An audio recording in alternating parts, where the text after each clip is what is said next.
30 asemel tund 50, see on kohutav. Ohoh, libises.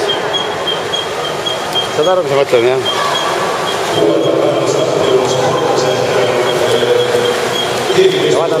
Lobisema kikuvad trennid meestest ei jõua ja valivad inimesed, kes läheb ohvriks.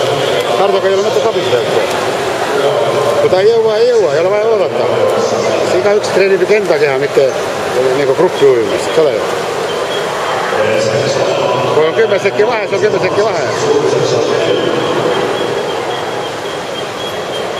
Ja see 100 ladvestus ei ole selleks, et see on 10 minut vahe, vaid peaks olema võib-olla 2,5 minutit on see ladvestus ainult.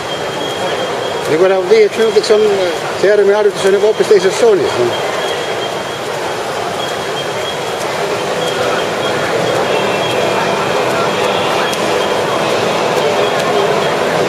Need põhitõed on väga-väga lihtsad.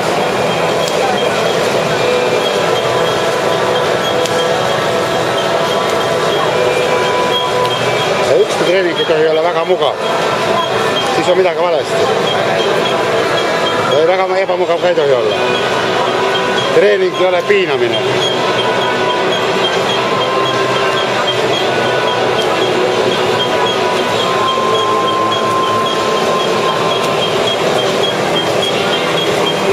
Treening peab olema raske, aga ta peab olema niisugune jõukohane.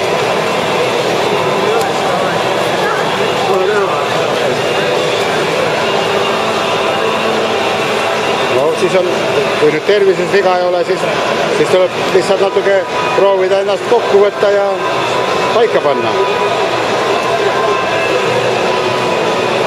Aga sul on mõtted kuskil natuke mujal. Sa ei suuda kontsentreerida niimoodi korraga iga päev 2 korda. Ma ei tea, kas siis kooli sul enam pole, eks ole.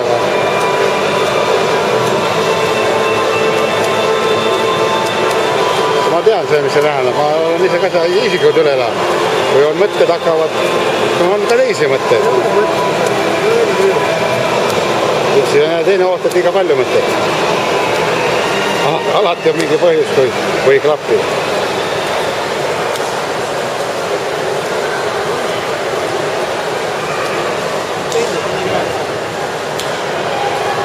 Aga mis sa arvad, miks tehnika käest ära läheb? See tujub valesti.